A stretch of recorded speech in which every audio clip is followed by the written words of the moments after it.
Hello guys, तो कैसे हैं आप लोग। स्वागत करता हूं मैं आपका अपने इस चैनल ट्रैवल विद मी में। तो जैसा कि मैंने आपको बताया था कि हमने जो अयोध्या और बनारस की यात्रा की थी वो महाकुंभ के टाइम पे ही की थी। तो अयोध्या धाम के दर्शन करने के बाद हम बनारस धाम आए थे दर्शन करने के लिए।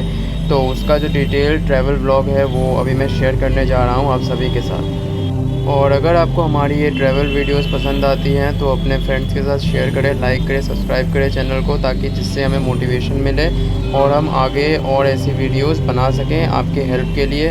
तो कीप सपोर्टिंग। और अगर आपने हमारे प्रीवियस वीडियोस जो कि महाकुंभ के ऊपर है और अयोध्या धाम हनुमानगढ़ी मंदिर के ऊपर है वो नहीं चेकआउट किया तो उसे जाकर ज़रूर हमारे चैनल पर चेकआउट करें। तो जैसा कि पिछले वीडियो में मैंने आपको बताया था कि हमने जो है होटल रूम थोड़े से डिस्टेंस पे लिया था फ्रॉम दी मंदिर, क्योंकि वहाँ पे उतने ज़्यादा होटल रूम्स अवेलेबल नहीं थे। तो होटल रूम लेने के बावजूद भी हमें रात में ही निकलना पड़ा था चेकआउट करके, क्योंकि एज़ मैंने आपको पहले ही बताया था कि महाकुंभ के टाइम पे बहुत ज़्यादा ट्रैफिक था, जो कि आपने न्यूज़ वगैरह में भी देखा होगा। तो हम लोग जो अपना सफ़र है वो रात के टाइम पे ही तय कर रहे थे। हालांकि दर्शन करने के बाद बहुत ज़्यादा एग्जॉस्टेड थे, क्योंकि मैंने आपको पहले ही बताया था कि टोटो वगैरह जो है उसकी सुविधा बंद कर दी गई थी। तो मंदिर तक पैदल ही जाना पड़ा था और हर जगह बैरिकेड्स लगे हुए थे। तो हनुमानगढ़ी मंदिर और सारे मंदिरों के दर्शन जो हमने किए थे वो सारे पैदल ही किए थे। तो बहुत ही ज़्यादा एग्जॉस्टेड थे, बट हमारे ड्राइवर ने बोला कि हमें रात में ही निकलना सही होगा, इसीलिए हम लोग जो है रात में निकल गए थे होटल से चेकआउट करके। और एकदम सुबह सुबह जो कि 3 साढ़े 3 बज रहे थे उस टाइम पे ही जो है हम पहुंच चुके थे बनारस में। और ये आप देख सकते हैं बनारस की पार्किंग है, यहीं पे हमारी गाड़ी लगी थी। और एस फेब का महीना था तो बहुत ही ज़्यादा ठंड भी थी। तो और ख़ास करके बनारस में तो काफ़ी ज़्यादा ठंड रहती ही है। तो हम सभी ने शॉल वगैरह लिया था और हम अब निकल चुके थे आगे की तरफ। हालांकि यहाँ से गंगा घाट का डिस्टेंस बहुत ही ज़्यादा था, पर एज़ महाकुंभ का टाइम था तो यहाँ पे बहुत ज़्यादा भीड़ था, तो इसीलिए जो गाड़ियों की एंट्री थी वो बंद कर दी गई थी। तो हम लोग जो पार्किंग है वहाँ से यहाँ तक टेम्पो से आए थे और अभी जो है यहाँ पे भी हमें काफ़ी ज़्यादा चलना पड़ा था। उसके बाद हम निकल गए थे यहाँ पे होटल रूम की तलाश में, जो कि हमने पहले से ही प्लान किया था कि हम दशेश्वर घाट के पास ही लेंगे। तो वहाँ पे हम जो है होटल रूम्स ढूंढ रहे थे, एज़ उस टाइम पे बहुत ज़्यादा भीड़ थी तो होटल रूम्स भी इजीली मिल नहीं रहे थे। बट फिर बहुत ज़्यादा ढूंढने के बाद हमें होटल रूम मिला था, जो कि हम आगे आपको इस वीडियो में दिखाएंगे। और जब तक हम लोग होटल रूम ढूंढ रहे थे तब तक जो बाकी के फैमिली मेम्बर्स थे उनको हमने घाट पे बैठा दिया था। तो ये आप देख सकते हैं ये होटल रूम है और यहाँ पे हमें बहुत मेहनत से ये होटल रूम मिला था, क्योंकि उस टाइम पे बहुत ज़्यादा वैकेंट नहीं था, मतलब रूम्स बहुत ही ज़्यादा भीड़ थी। तो होटल रूम में सामान वगैरह रखने के बाद हम स्नान करने के लिए दशेश्वर घाट की तरफ बढ़ रहे थे। और यहाँ पे सबसे पहले सुबह हमने चाय पी थी और उसके बाद हम घाट की तरफ निकल चुके थे स्नान करने के लिए। और अभी बहुत कुछ करना था, बोटिंग वगैरह भी करनी थी, तो वो सब आपको आगे इस वीडियो में हम दिखाएंगे।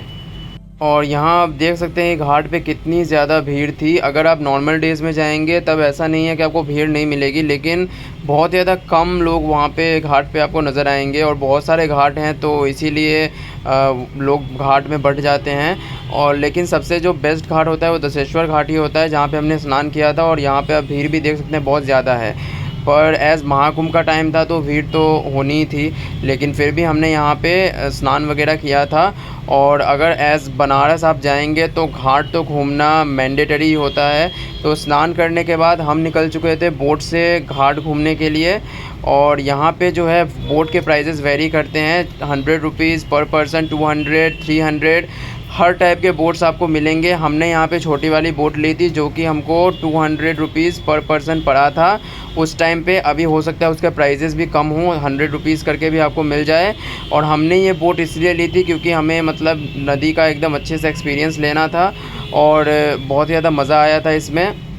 ये जो बोट है ये आपको सारे घाटों के दर्शन कराएगी साइड बाय साइड से, और आप सारे घाट जो है देख पाएंगे जाते वक्त भी, और लेके भी वापस आएगी वो आपको बोट से। और इस वीडियो में मैं आपको सारे घाटों के दर्शन भी कराने वाला हूँ, तो बने रहे वीडियो में। और अभी जो है हमारी बोट स्टार्ट हो गई थी और हम निकल चुके थे। और अभी आगे आपको मैं घाटों के दर्शन कराता हूँ, जो कि मणिकर्णिका घाट और बहुत सारे घाट हैं जो कि आपको मैं इस वीडियो में दिखाने वाला हूँ। और यहाँ पे जो बोट चलाने वाले थे, जो बोट चालक थे, वो हमें मतलब अच्छे से बता रहे थे कि यहाँ पे ये घाट है, वहाँ पे वो घाट है। और प्रॉपर्ली जो है गाइड कर रहे थे और घाट्स के बारे में हमें अच्छे से जो उसकी हिस्ट्री है वो भी उन्होंने बताई थी। और अगर आप चाहें तो उनसे कुछ पूछना चाहते हैं तो वो भी आप पूछ सकते हैं, वो आपको बता देंगे। और अभी जो है वीडियो को मैंने थोड़ा सा फास्ट फॉरवर्ड कर दिया है ताकि आप जो है जल्दी जल्दी ये सब देख लें।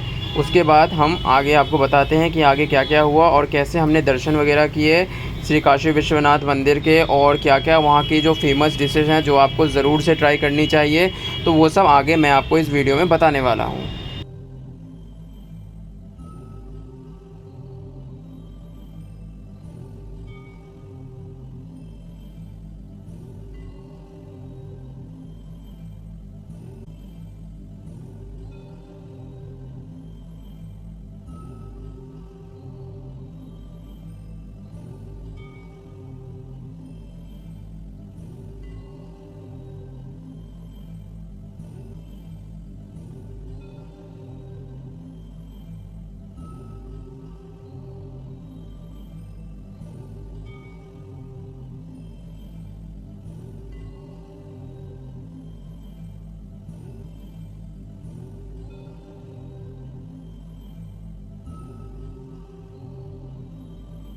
तो सारे घाट घूमने के बाद हमारी जो बोट है वो अपने किनारे पे लग चुकी थी और अभी हम यहाँ से उतरने वाले थे।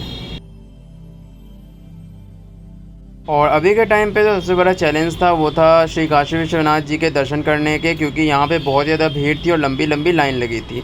और यहाँ पे जो मैंने आपको बताया था कि वहाँ की फ़ेमस डिश होती है मलाइयो उसे बोलते हैं, वो आपको ज़रूर से ट्राई करनी चाहिए। अगर आप बनारस गए हैं तो ये वहाँ की बहुत ज़्यादा स्पेशल डिश है जो कि आपको बनारस में ही मिलेगी। तो हमने दोनों टाइप के, जो वाइट वाली है और जो येलो वाली है, वो दोनों टाइप के ट्राई किए थे। एक दही से बनी थी और एक दूध से बनी थी। तो दोनों ही बहुत ही ज़्यादा टेस्टी थी और बहुत ही ज़्यादा अच्छी थी और हम सभी ने ट्राई किया और बहुत ही ज़्यादा हमें जो है अच्छा लगा। और अगर आप बनारस जा रहे हैं तो इस चीज़ को ज़रूर से ट्राई करें, क्योंकि मैं आपको वही बात फिर से कहूँगा कि ये बनारस की स्पेशल डिश है और ये बनारस में ही आपको मिलेगी। तो आप किसी भी घाट पे जाएंगे तो हर एक घाट पे आपको नज़र आ जाएगी ये चीज़। तो इसे ज़रूर से ट्राई करें, ये बहुत ही ज़्यादा टेस्टी है और वहाँ की बहुत ही ज़्यादा फेमस डिश है। और स्नान वगैरह करने के बाद, बोटिंग करने के बाद हम बहुत ज़्यादा थक चुके थे तो हम होटल रूम में वापस आ गए थे। और अभी थोड़ी देर रेस्ट करने के बाद हमने प्लान किया था कि शाम के टाइम पे हम श्री काशी विश्वनाथ जी के मंदिर दर्शन करने के लिए जाएंगे, क्योंकि अभी इस टाइम पे तो बहुत ज़्यादा भीड़ थी। तो शाम के टाइम पे अब हम निकल चुके थे श्री काशी विश्वनाथ जी के मंदिर के दर्शन करने के लिए। और घाट के जो स्टार्टिंग पॉइंट था वहाँ से ही लाइन लग गई थी और आप देख सकते हैं यहाँ से भी बहुत ज़्यादा लंबी लाइन लगी थी। टोटल हम 8.5 घंटे के बाद हमें श्री काशी विश्वनाथ जी के दर्शन हुए थे। तो बहुत ज़्यादा लंबी लाइन में लगना पड़ा था और लाइन आगे बढ़ ही नहीं रही थी, धीरे धीरे करके आगे हम बढ़ रहे थे। जो लोग 11 बजे घुस रहे थे वो लोग रात के 10 बजे दर्शन करके आ रहे थे, ऐसा सिनेरियो था। हमारा भी कुछ ऐसा ही सिनेरियो हुआ था। हमें भी दर्शन करने में करीब से करीब 8.5 से 9 घंटे लग गए थे वहाँ पे। और रात का समय हो चुका था, हम जो है लाइन में लगे थे 3 बजे और दर्शन हमारा कंप्लीट हुआ था 10 साढ़े 10 बजे रात में। तो अभी जो है सब कुछ होने के बाद आप देख सकते हैं दर्शन जो है हमारी कंप्लीट हो गई है। वहाँ पे कैमरा तो अलाउड था नहीं, इसीलिए मैं वहाँ की फ़ुटेज नहीं ले पाया, लेकिन हमारी दर्शन जो है अच्छे से हो गई थी, बहुत ही सफलतापूर्वक। और पैर की बुरी तरह से बैंड बज चुकी थी। लेकिन अब हमें वापस पीछे की ओर जाना था अपने होटल रूम के तरफ, तो हम निकल चुके थे वापस होटल जाने के लिए। और होटल जाने से पहले हमने प्लान किया कि हम रास्ते में ही कहीं खा लेते हैं, तो हम यहाँ पे बैठ गए थे खाना खाने के लिए। और सभी लोग खाना खाने के लिए बहुत ही एक्साइटेड थे, क्योंकि एज बैंड तो बजी गई थी पैर की और साथ में भूख भी बहुत तेज़ लग रही थी। तो हमने यहाँ पे जो है ये पूरा प्योर वेज होटल था और यहाँ पे हमने जो है पूरी एक थाली ली थी और हम सभी ने यहाँ पे खाना खाया। उसके बाद वापस से चल के हम निकल चुके थे होटल की तरफ। और प्रॉब्लम्स तो बहुत ही ज़्यादा फेस करनी पड़ी थी हमें, बट जैसा कि मैं आपको पहले ही बताया है कि मज़ा बहुत आया था। और उस टाइम पे थोड़ी ज़्यादा भीड़ थी, ये भी एक प्रॉब्लम थी। बट अभी के टाइम पे अगर आप दर्शन के लिए जाएंगे तो आपको कोई भी भीड़ नहीं मिलेगी और सब कुछ सही रहेगा। और यहाँ हम पहुँच चुके थे होटल रूम में और जो सुकून मिला था बेड पे लेट के वो मैं आपको एक्सप्लेन नहीं कर सकता। नेक्स्ट डे सुबह चेकआउट करके हम निकल चुके थे नमो घाट की ओर, जो कि मैं आपको नेक्स्ट ब्लॉग में बताने वाला हूँ। So stay tuned.